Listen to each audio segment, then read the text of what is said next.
Presented by That Time I Got Reincarnated in the same world as an anime podcaster, this is Shonen Jumping the Gun! The show where we set our sights on the first chapter of a manga and decide if it's a misfire or a bullseye.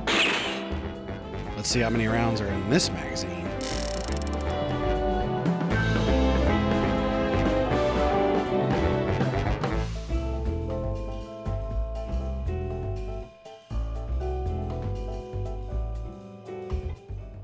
On this episode, strike a pose, it's Hima-Ten.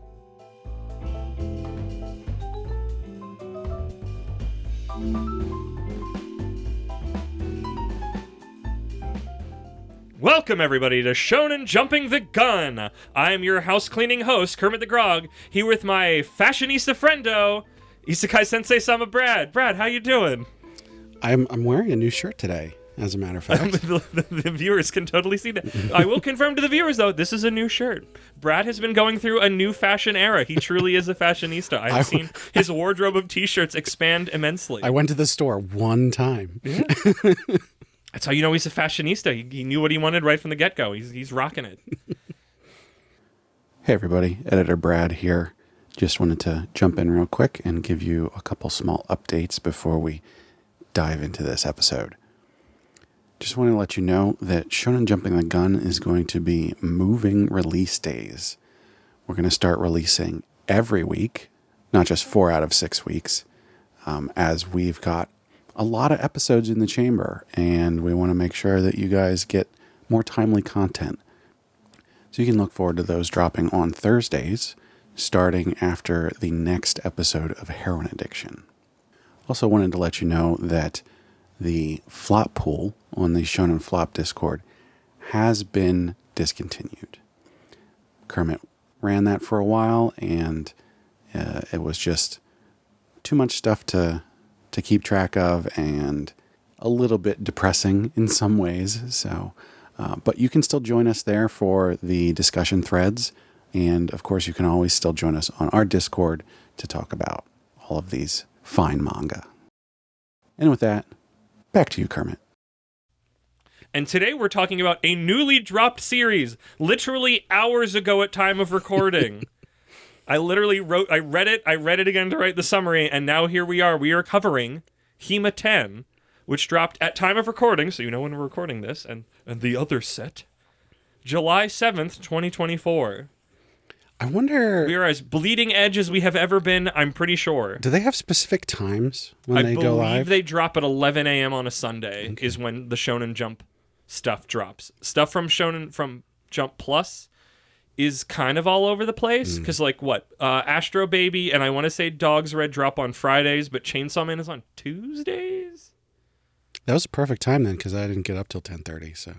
Well, there you go. You wake up to a whole new slate of... I was about to say ramen to read. I'm hungry, guys. But yeah, we are dropping right into this. So with that out of the way, let's get to my patented Kermit speedrun summary. Spoiler alert, you might get a vibe of how I felt about this during the summary. A boy is riding the train and sees an ad for Hima-Riz. Was it right? Is it Riz? Yeah. Do you think that's on, it was written everywhere and it was a part of the logo, so I'm assuming that was just happenstance and not Riz. It's Riz, the slang word Riz. But was that a localization bit, or was that the original author going Riz? That I don't know. Because that I don't, it's like...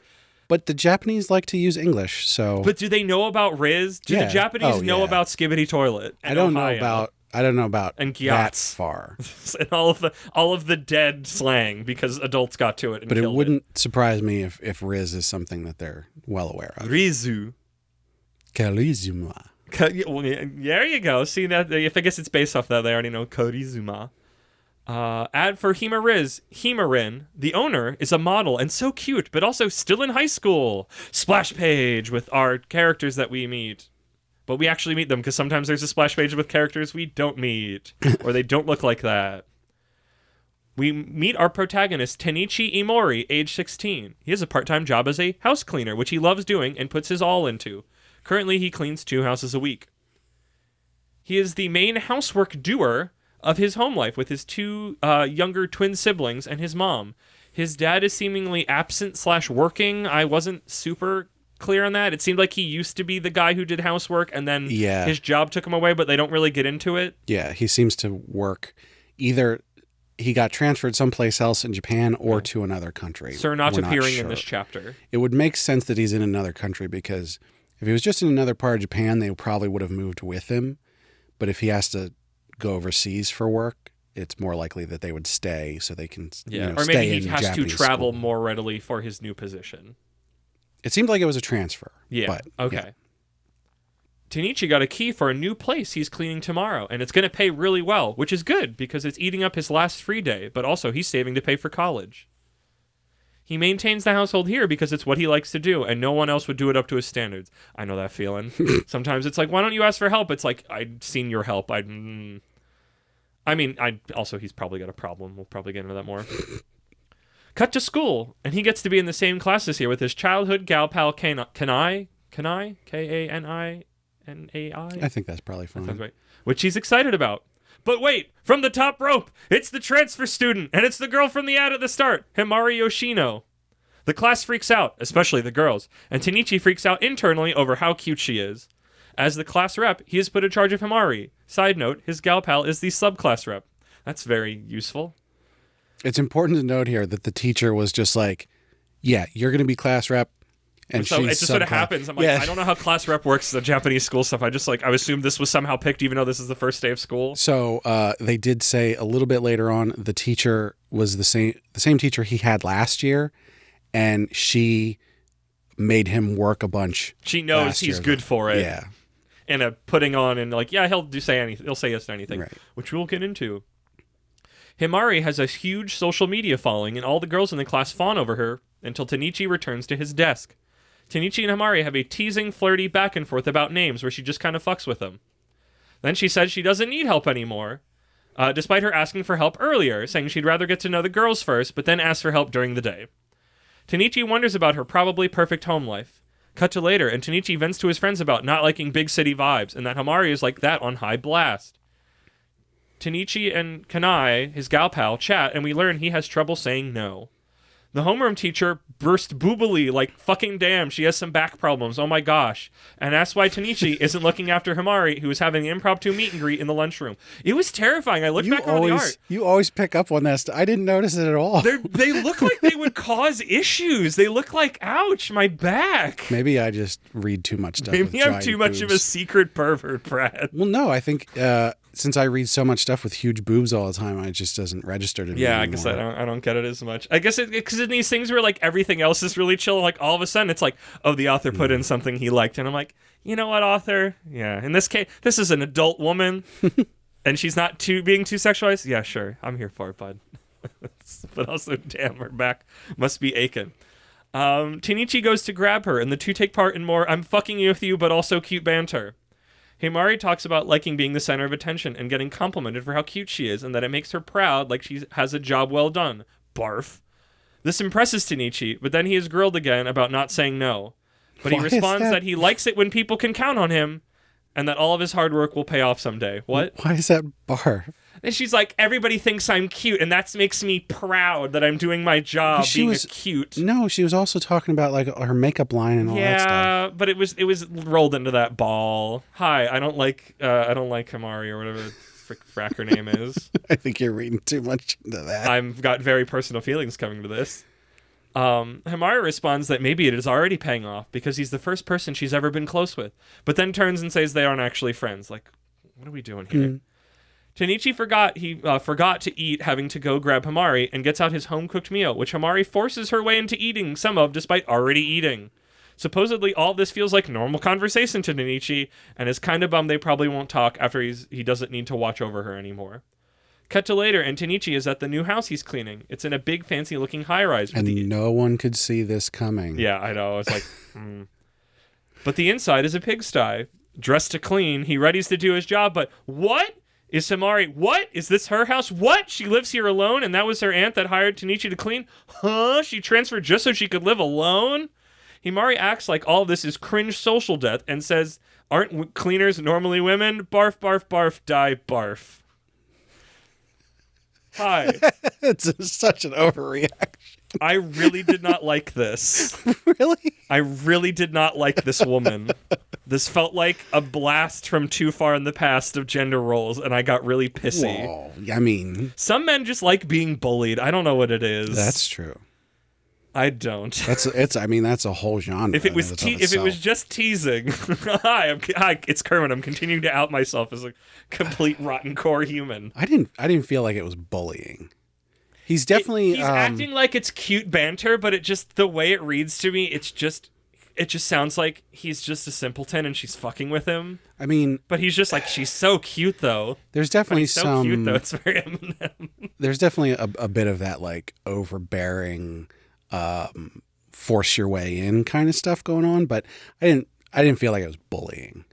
I guess not hardcore, but like she is definitely just like. Definitely teasing, yeah. Needlessly being cruel to him for no reason and just sort of like you said, forcing her way in. I don't know. Like, I did not get this. This is a rom-com, yeah, and I don't want these two together at all. I think, and I know they will because that's how rom-coms work. I think cruel is too strong of a word, but I understand what you're getting from it. Her actions none of her actions read well to any emotional maturity. I mean, she's a 16-year-old. Yeah, but there's other characters who aren't like that. Hmm? His friends don't mess with him. His gal pal doesn't mess with him. His friend, we've seen one friend. He talks to some boys. That's true. Yeah, point. There is that one boy. That's I read that as more of like, these are people you talk to in school. Yeah, I know. Yeah, because the NPCs you talk to, they don't have drawn faces. Yeah, they do make it pretty clear that he doesn't have like extra time between. No, he's very busy. School. His studying.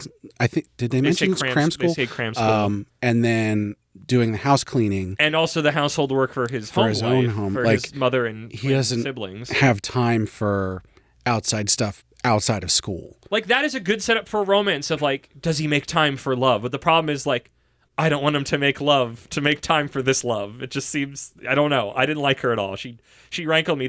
I don't want to talk to you. I need to get to know the girls was just very just like, okay, come on. 2007 called. Or earlier. I get where you're coming from. Called. I didn't feel like there was anything too out of place here. I mean, they're teenagers. It makes sense that they'd be like, you know, oh, I'm going to talk to the girls, get to know the girls. In a general sense, she was fine. In a Kermit and their heightened sensors on these things, it was just like, this is red flag, red flag, red flag, sure, yellow flag, red flag. Like this is not a human being if I have power that I ever want to associate with at all. I guess there's also something to be said about like, I've read enough series where the girl is actually awful. Your scale is also messed up. This is like so nothing to me. In classic us fashion, we are at either sides of the thing of hyperly sensitive and dull, deaf and sensory. That's Somebody needs to actually get stabbed or something else to warrant a blip on the radar. No, the fact that she didn't like spray him with mace when she came home and found a boy in her house. That would somehow have been really more progressive. That would have been more acceptable because it would have been at least a comedy beat.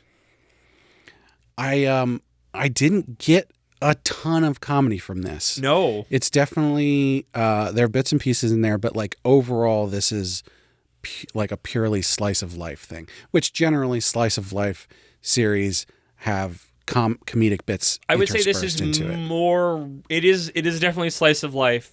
I would say it is if we placed it on the scales, it is more rom-com than slice of life. But I'm sure there will be slice of life stuff. That's my current read on it. A lot of the times, the slice of life series can be considered rom-com. But I feel like it's more like it's like 45% of one, 65% of the other, and 65. I would say 65 rom-com, 45. Fuck, that's 110. 60-40. If anything, I'd call this a 90% series. It doesn't have 100% of anything. Wow, Brad, cutting. I love it. It's not necessarily a bad thing. It's just it is. To me, it is. There's not a ton of substance here. I love how you always act like that's not a bad game. To me, I'm like, oh my gosh. Hey, C is a passing grade. C's get degrees. Yeah. D's get degrees. No, they don't. But yeah, like I will say I didn't not enjoy this. Okay.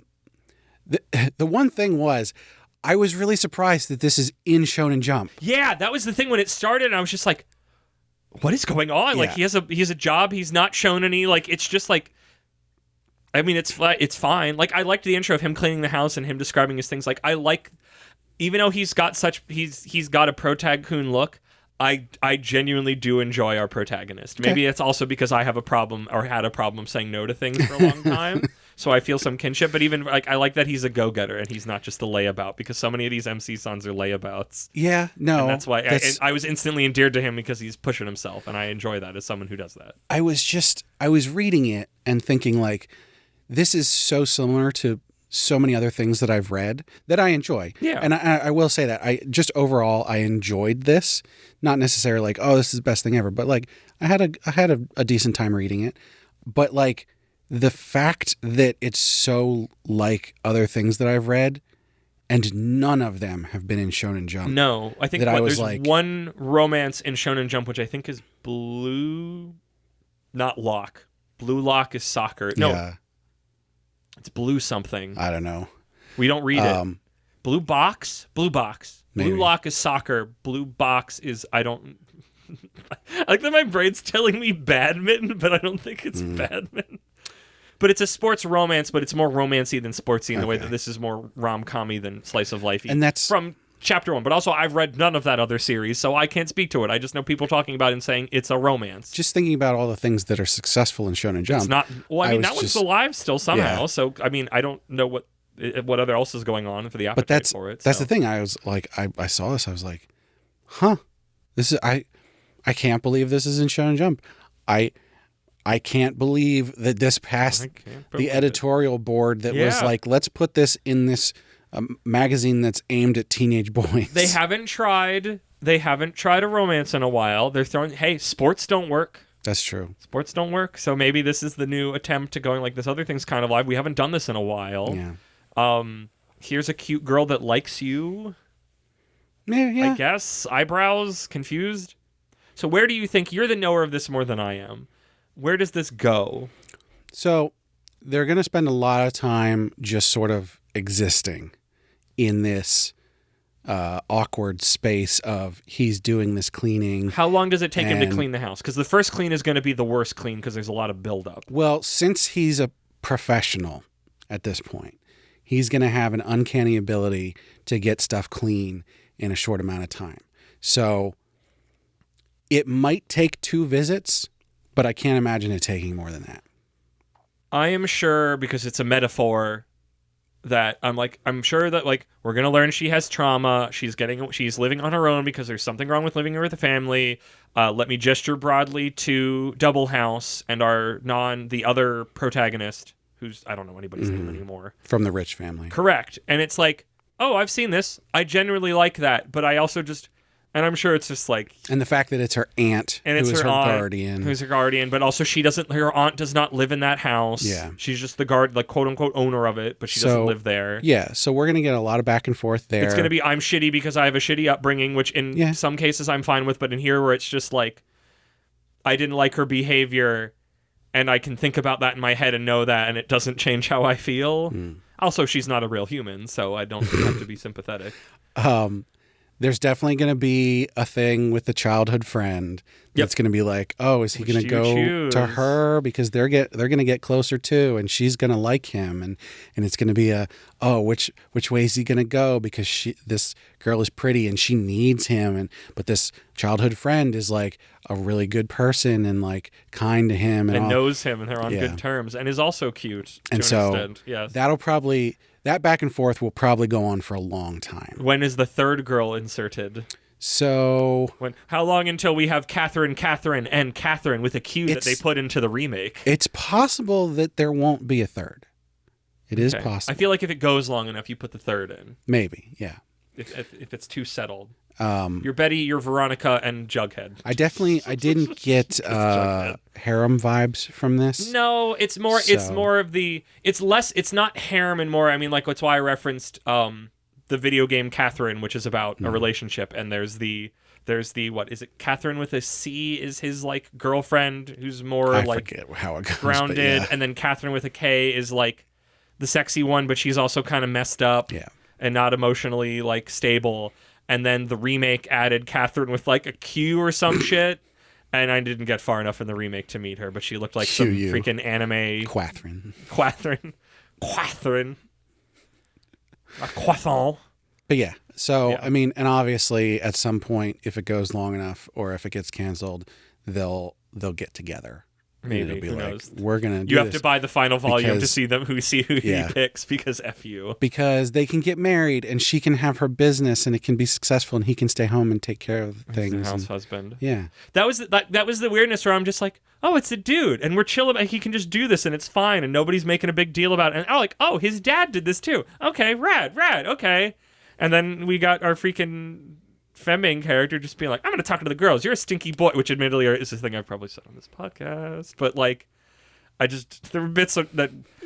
I want to make it clear to everybody listening that it's not really that harsh. It's not. It is to me. You're really exaggerating. I got real pissy reading this thing, Brad. I got real pissy. Let's go into the. Did someone hurt you recently? What? No, I've been actually doing really good. Maybe in the past. But not currently. Currently, I've been doing real good. Because in all honesty, when I was reading it, I was like, oh, she's pretty nice for someone who's like rich. I think I've met those people, and the majority of the time they've turned out to be rancid. I mean, sure. Because I don't like people that coast on their looks. How it goes in real life. Exactly. That's what I'm saying. That's why it's bringing in life into this of just, by and large, I've met these people when I have to run into them, and by and large, they're not good people. And I think I'm reading into that here, so that's me. I bring my baggage when I travel, Brad, to Imagination Land reading manga. Yeah. So with that out of the way, it's time for the quick draw. Pew pew pew. Well, as always, we need to get the rules of the range show. We'll throw it over to Truxon to tell you how it works. Hey everybody, it's me. It's Truxan, your friendly neighborhood Truxan. It's Truxan's Rule of Range. So we're at the bottom. We got Dead Walking, dead in 20 chapters or less, an early grave, like Do Retrial or Candy Flurry. Next up from that, we got a flop, granted a stay of execution, under 50 chapters, like a Fabricant 100, or a Doran Dororan, whatever that is. Next up is It'll Live, hangs on just past flop zone, sub 120 chapters, like PPPPPP, or Magu-chan. Then we got Solid, series that does well but hasn't reached its true popularity, like an Akane Banashi or Undead Unluck. Can get an anime. Then we got the hit, truly popular with an anime and hundreds of chapters, like a Black Clover or an Assassination Classroom. And finally, oh my gosh, the Supernova, industry shaker and shaper. Readers want to be with them, other manga want to be like them, like a Demon Slayer, Jujutsu Kaisen. And that's Truxan's Rules of the Range. Back to you. Great. Thanks a lot, Truxon. So with that in mind, Brad, what is your vote? This is difficult because I haven't seen a series like this in Shonen Jump before. We don't know what it's going to do. I wasn't really heavily into Shonen Jump until, a year ago. So as far as like the history and all that kind of stuff, looking at this one, my gut feeling goes, oh, this isn't going to do very well because of the kind of series that it is. But we haven't had a romance in years. Like, even if we didn't read them all because we didn't have the show, like, all of, the last year or two, like, I don't think there's been any, like, a romance that wasn't, like, another thing. Also, there's a girl that, like, because we had, the boy, he gets the sword, she's a ghost there, she's living in, and she's like an otaku, I've forgotten it, we didn't like it. Nue's Exorcist? Yes. This is like Nue's Exorcist, but like less pandery and not shonen-y. Well, for those reasons, I'm going to tentatively give this an It'll Live. Because part of me is like, oh, I enjoyed this. I could read this once a week. But then part of me is like, because if I was just going off of my own opinion, I'd probably call it solid. Because it's not great, but it's also not bad. Yeah. But given how I think Japanese teenage boys will react to it, I'm gonna call it It'll Live. I was gonna say flop, but I like your line of reasoning of we've never seen anything like this before, and regardless of how I feel about it, it is a solidly, it's put together well. It flows. I just have a lot of specific personal frustrations. Yeah. I'll agree with it'll live. I think the newness of it, the unknownness of it, I'd rather bet on that than just another not going to do well. But we'll see. I don't know. I've learned I genuinely have no idea how they react. Yeah. So I like betting on the novelty of it. So emotionally, I'm going to say good. I'm going to say a very solid middle of the road. You're going to say bad. I'm going to say please die so I can spit on your grave. Oh my god. Okay, I'm not going to say. I'm going to say even worse. I guess that's fine. I'm allowed to feel how I feel, Brad. Yeah. This isn't. I can't. I should leave the meme one for like this is truly rancid and like I'm actively all of my body's revulsing and this is a really personal, petty sort of feeling about it. So I think even worse is probably more fitting. I want to know what that is like because I know the I don't like characters like that, and I know the story has to keep following her.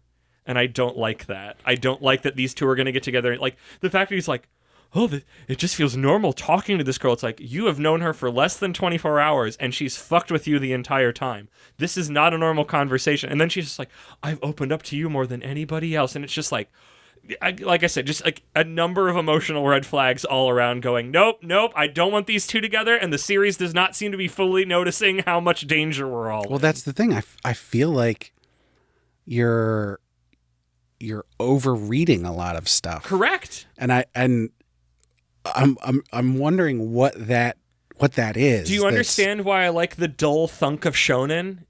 Is because it's not like reality, so none of my sensors and programming kick in. That's a good point. It's why I don't read romance things, because all of my programming and sensors kick in, and it usually leads me to have a bad time. Or you can be an undead unluck and be like the most of just be a wizard and be like, I want to see these two smooch so bad. They deserve it. Both of them deserve it. I love them both. But you got to be real good at it and be doing something else.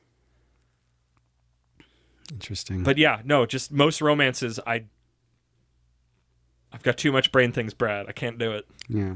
They don't. I'm built different for that. You must have forgotten. I'm him.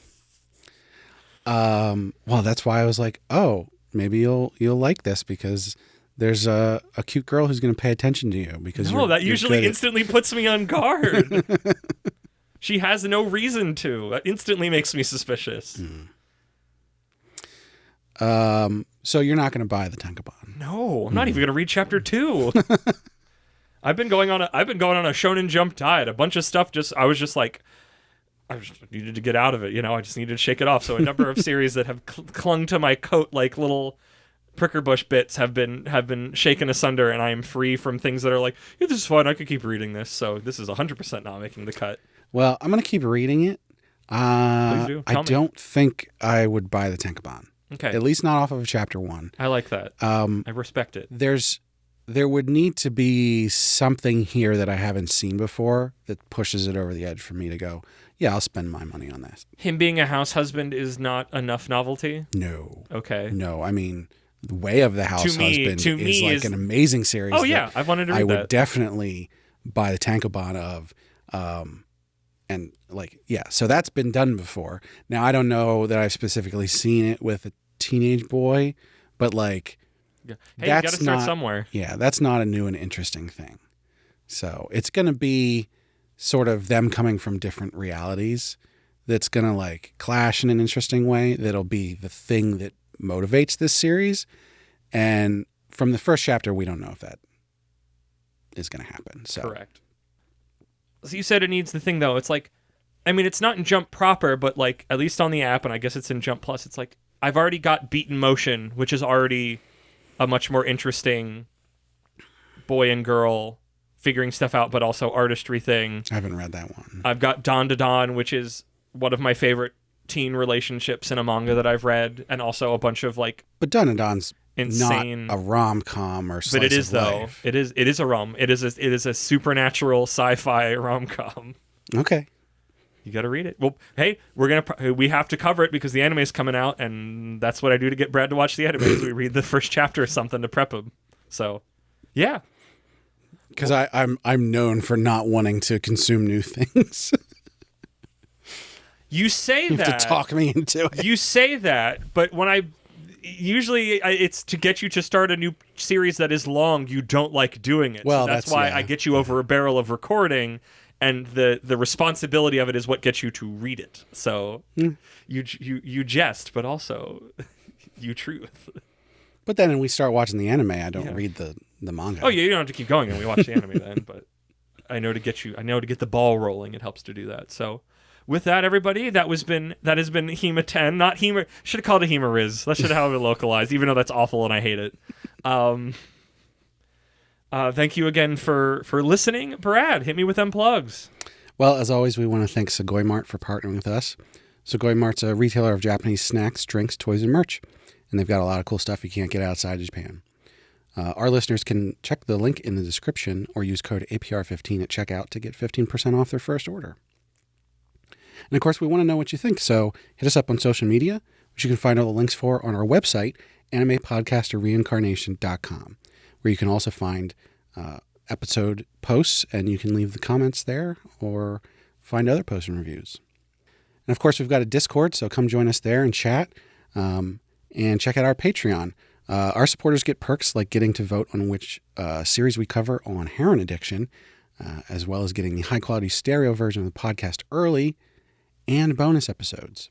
All the tiers get the bonus episodes, so make sure you check that out. And of course, we need to shout out our patrons. At our Reincarnator tier, we've got Moon and Cake Dwarf. At our Merchant tier, we've got Killer. And last but not least, at our Commoner tier, we've got Marina. So thanks so much to all our patrons. Hima-Ten, Hima-9, Hima-8. Thank you, everybody, again for listening. Make sure you check out our mainline podcast, That Time I Got Reincarnated in the Same World as an Anime Podcaster. And, oh gosh, what happens when it hits Hima-0?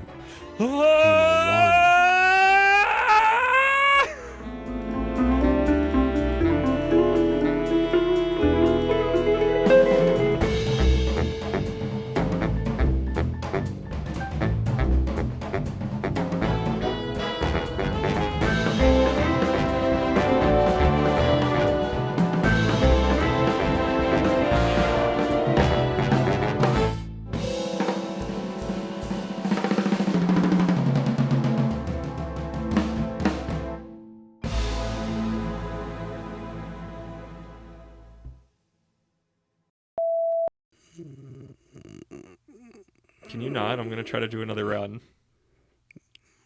I was trying to find... Do you always make that noise and I just never hear it? No. Okay, good. It's not pleasant. That's internal screaming right there. Forgot how this fucking show works. That's not it. Do I just get... I do the welcome, and then post intro with tags, yeah. Oh. So today we're talking... Oh, yeah, okay.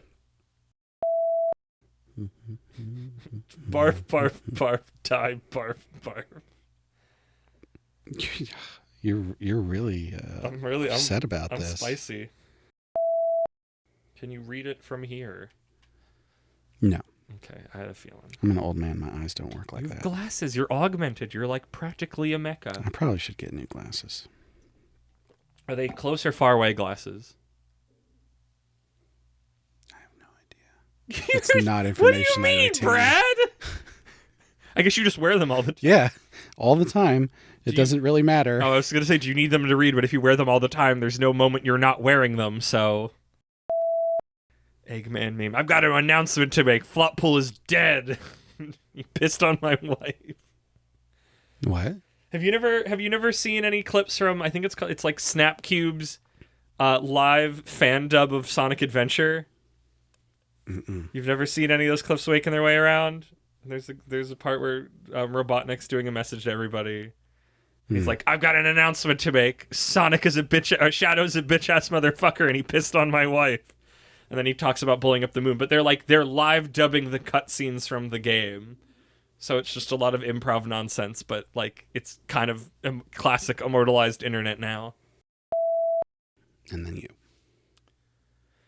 I'm trying to think of an ending bit. I have one, but I don't think it's good. Which was just the name thing, but I don't think that's interesting enough. Like the ones where I don't like them, but there's not enough going on to like have a thread to pull. Like I don't know what to pull on with this. It's so... I've had this in my head since I wrote the summary and was very disgruntled with it, of the most, like, very specifically angry video game line of Hima-Ten, more like sorry.